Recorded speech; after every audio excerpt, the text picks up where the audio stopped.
wa asyhadu anna Muhammadan abduhu wa rasuluh. Sini ke, masuk sini. Allahumma shalli wa sallim wa barik ala sayyidina Muhammad wa ala ali sayyidina Muhammad. Jadi sini, jadi masuk. Dan henti-hentinya kita panjatkan rasa syukur kita atas hadapan Allah Subhanahu wa taala. Sini ke, terus ke. Karena menjadi sebuah kehormatan dan kebahagiaan bagi kami diberikan kesempatan untuk hadir di tempat yang mulia ini.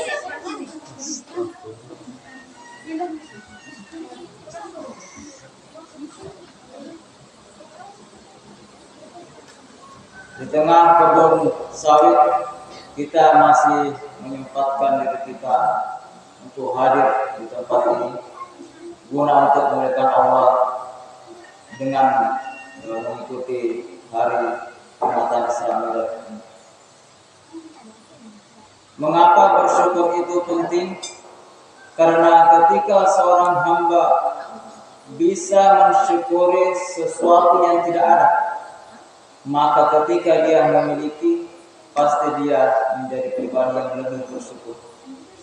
Ketika seorang hamba bisa mensyukuri sesuatu yang sedikit, terlebih-lebih lagi dia pasti bersyukur ketika mendapatkan sesuatu yang lebih banyak. Mendapatkan kelebihan nikmat tidak mengubah sifat asli seseorang, hanya memperjelas sifatnya tersebut. Apabila di waktu dia tidak memiliki harta yang banyak, dia tetap bersedekah walaupun sedikit. Ketika Allah Subhanahu wa taala memberinya kesempatan untuk memiliki rezeki yang lebih, dia juga akan bersedekah lebih banyak. Akan memuliakan juga rezeki, kami memuliakan Bapak Imam Masjid, memuliakan seluruh jajaran tokoh-tokoh masyarakat, saudara-saudari seiman. Kita berterima kasih kepada para ibu yang telah meluangkan waktunya untuk mempersiapkan acara ini, sehingga walaupun musolanya ukurannya tidak seberapa, akan tetapi menjadi kesyukuran ketika jamaahnya banyak. Karena yang menjadi tanda keimanan kita bukan dengan memiliki masjid yang luas dan megah, akan tetapi seberapa makmur masjid tersebut. Innama ya'muru masajidallah man amana billahi wal yawmil akhir. Sesungguhnya orang-orang yang memakmurkan masjid Allah, mereka itulah orang-orang yang beriman kepada Allah dan hari akhir. Oleh karena itu, kembali pada siang hari ini kita berusaha untuk mengingat-ingat kembali sebuah peristiwa penting, yakni peristiwa Isra dan Mi'raj, yang tidak hanya tertulis di buku-buku sejarah, di syair-syair, akan tetapi langsung diabadikan di dalam Al-Quran. Surah Al-Isra ayat pertama. Bismillahirrahmanirrahim. Subhanalladzi asra bi'abdihi lailan minal masjidil haram ilal masjidil aqsa alladzi barakna. Maha suci Allah yang telah memperjalankan hamba-Nya pada waktu malam hari dari Masjidil Haram ke Masjidil Aqsa. Rasulullah SAW adalah pribadi yang mulia dan sempurna, karena Nabi Musa alaihissalam hanya diberikan kehendak untuk berisra, yakni perjalanan beliau dari Mesir ke negeri Makkah.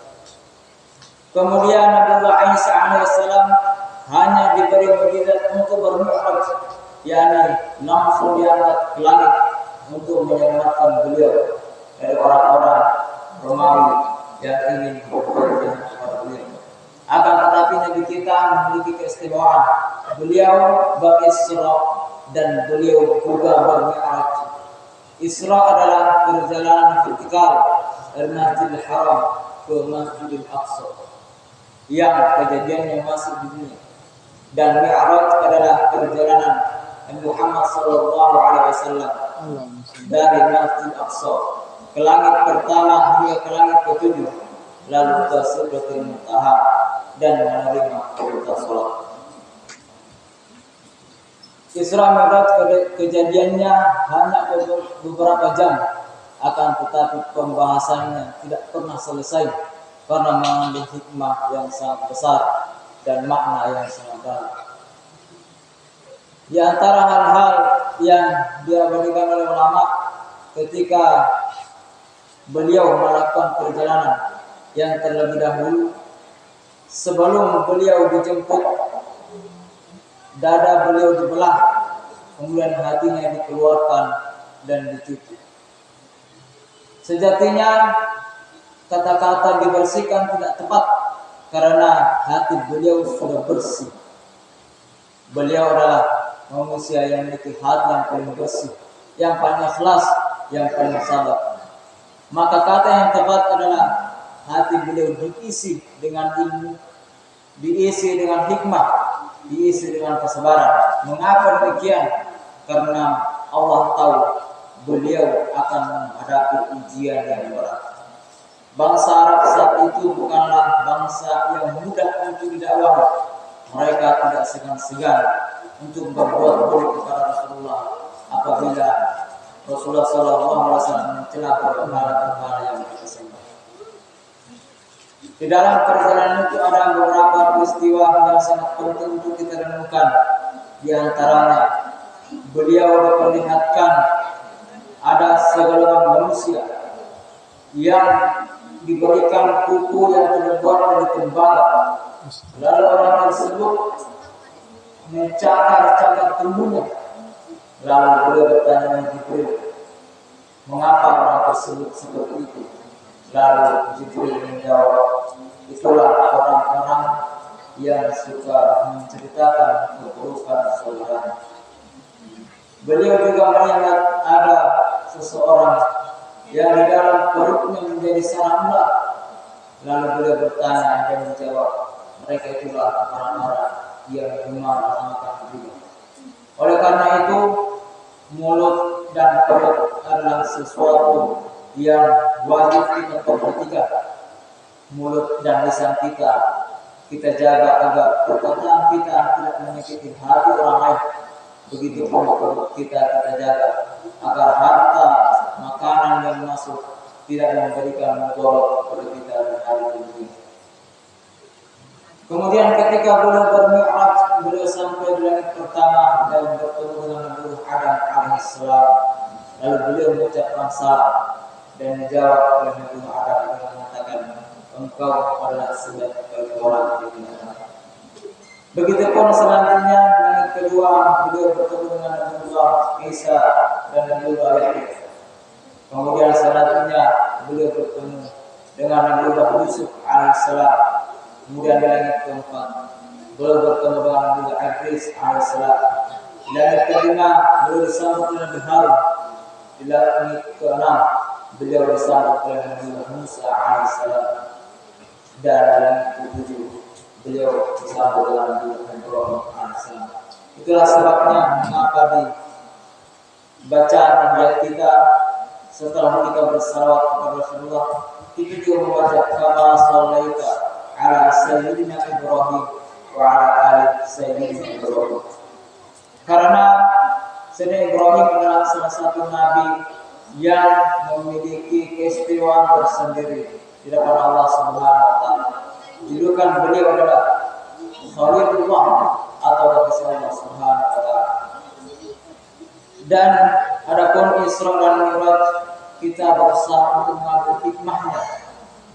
Tentu ada begitu banyak hikmah yang waktu masa tentu sangat terbatas.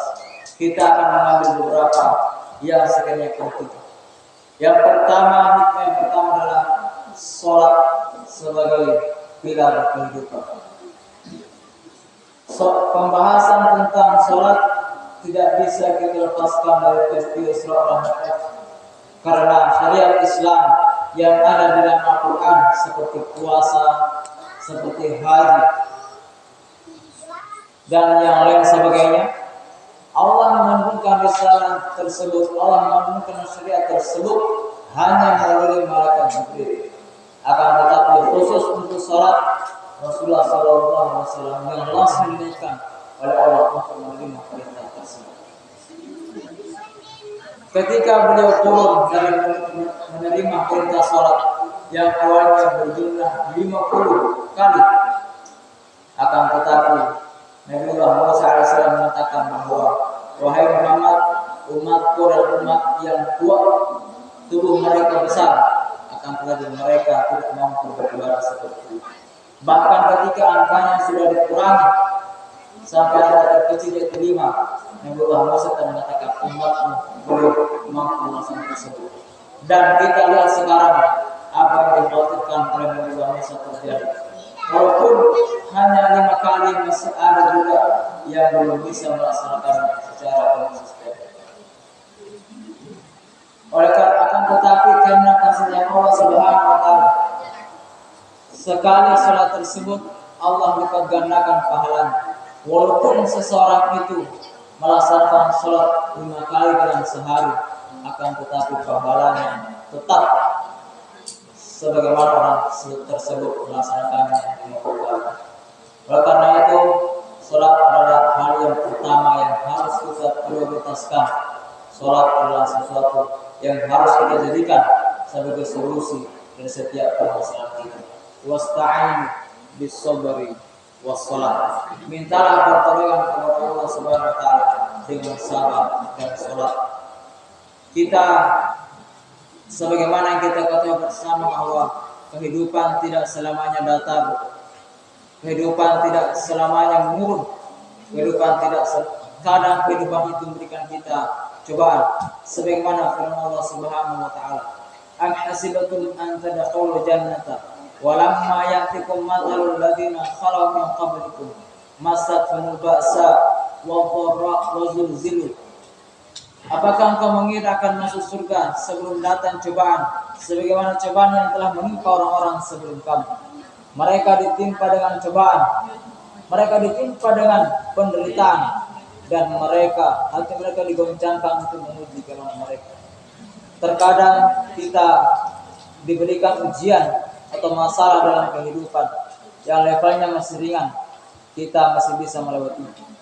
Lalu Allah kemudian memberi lagi kita cobaan yang kedua yang lebih berat, dan terakhir Allah memberikan kita cobaan. Cobaan tersebut bukanlah untuk membuat kita lemah atau membuat kita hancur, akan tetapi cobaan tersebut adalah untuk menaikkan level keimanan kita, derajat kita di depan Allah Subhanahu wa taala. Di dalam dunia akademik kita terkadang belajar dulu baru diuji, akan tetapi di kehidupan yang sebenarnya kita terkadang diuji dulu baru belajar. Terkadang kita Allah kehendaki untuk melakukan kesalahan, dan dari kesalahan itu kita mengambil pelajaran. Kemudian hikmah selanjutnya adalah keimanan yang kuat di tengah keraguan. Karena ketika Nabi telah selesai melaksanakan Isra dan Mi'rajnya, beliau langsung mengumumkan peristiwa tersebut dan mengabarkannya kepada kaum Quraisy. Tentu hal itu tidak bisa mereka terima. Akan tetapi ada satu sahabat yang tetap pada keimanannya. Yaitu salah satu adalah Sayyidina Abu Bakar As-Siddiq yang membenarkan peristiwa tersebut. Karena memang Rasulullah SAW adalah pribadi yang tidak pernah berbohong. Walaupun beliau dalam keadaan bercanda, beliau tetap bisa menjaga kejujuran. Begitupun di zaman sekarang, keimanan menjadi sesuatu yang sangat penting, terutama kita di era yang serba instan, di era yang serba cepat, masalah-masalah semakin banyak.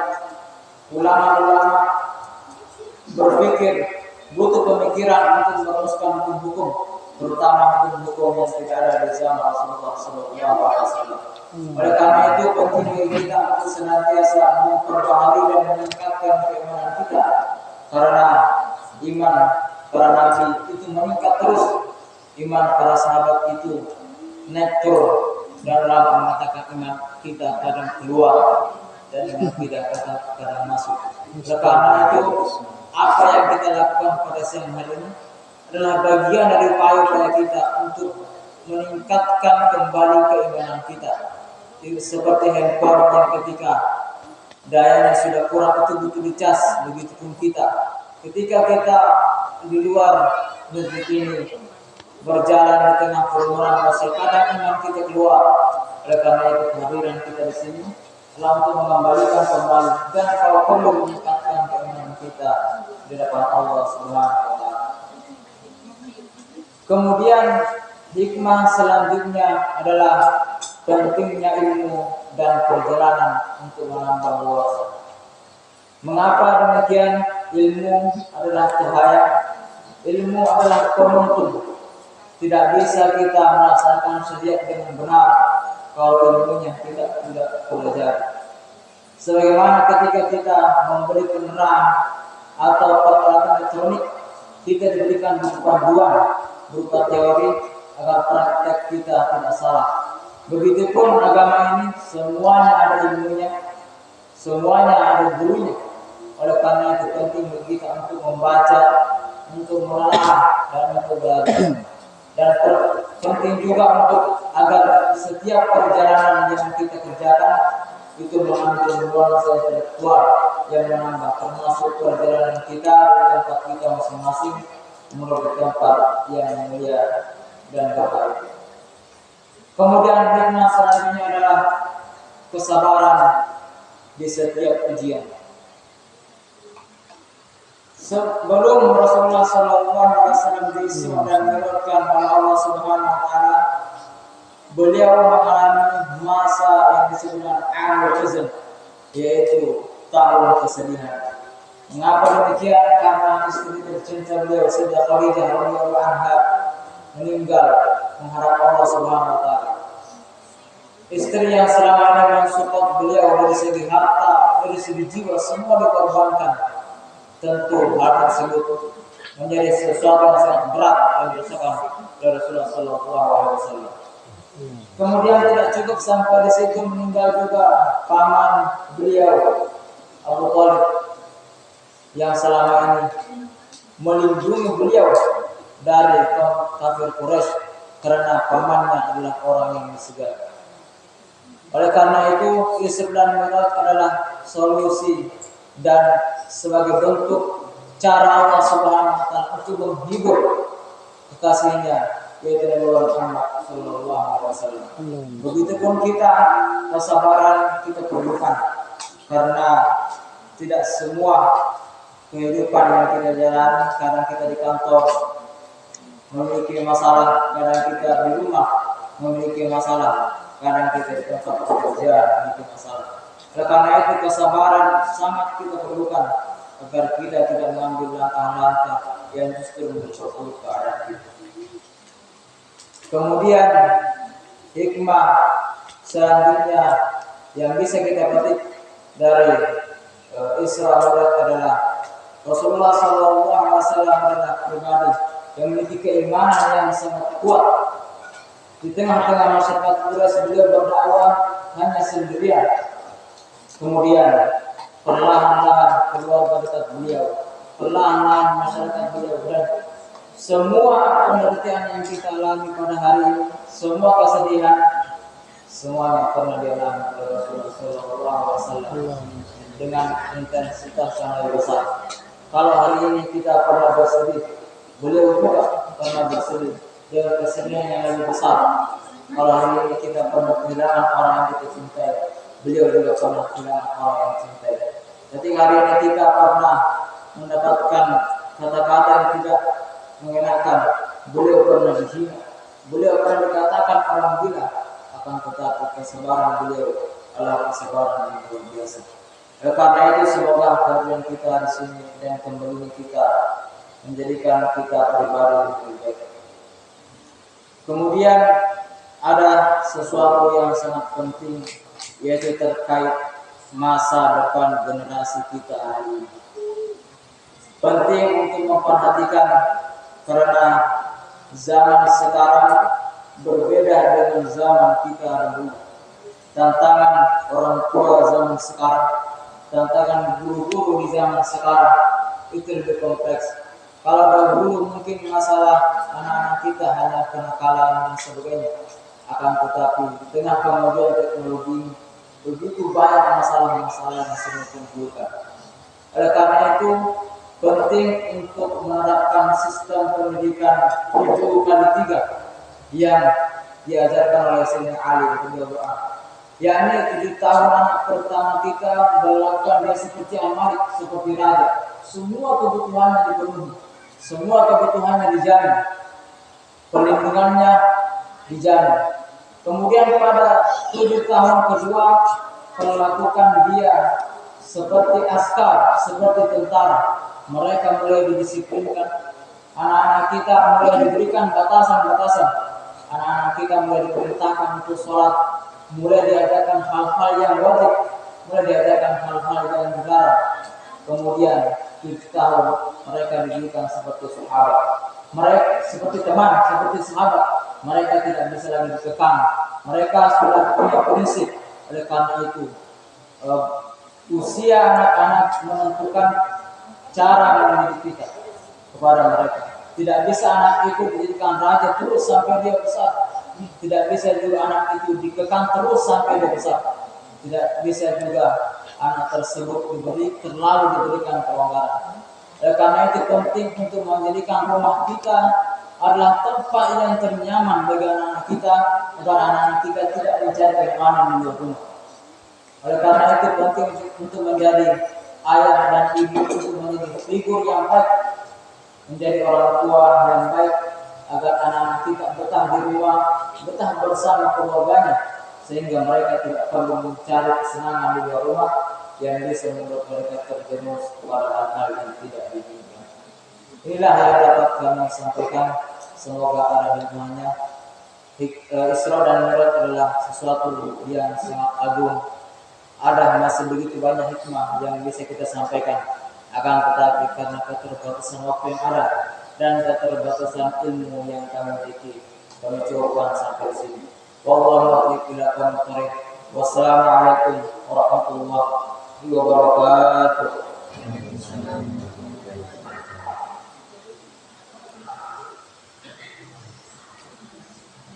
Hadirin Allah bersama acara selanjutnya pembacaan doa yang akan dibacakan oleh Ustaz Darul dari kepada beliau kami.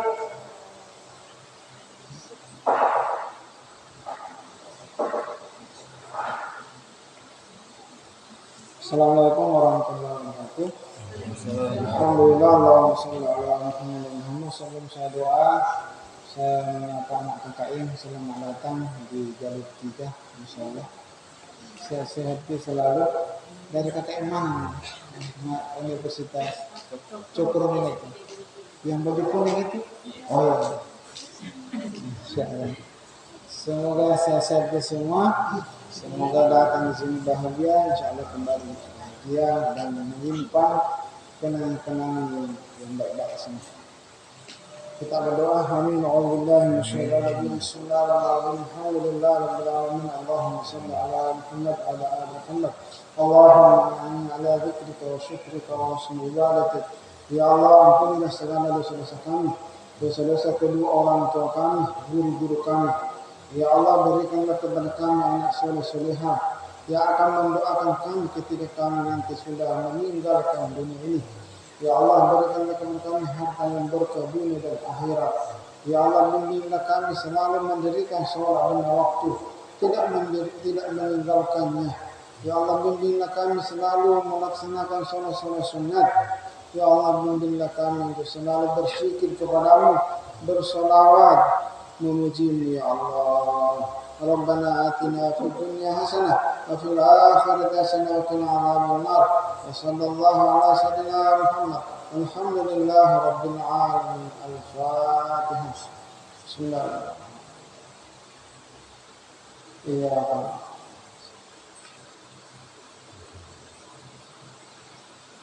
Terima kasih, mohon maaf. Assalamualaikum warahmatullahi wabarakatuh.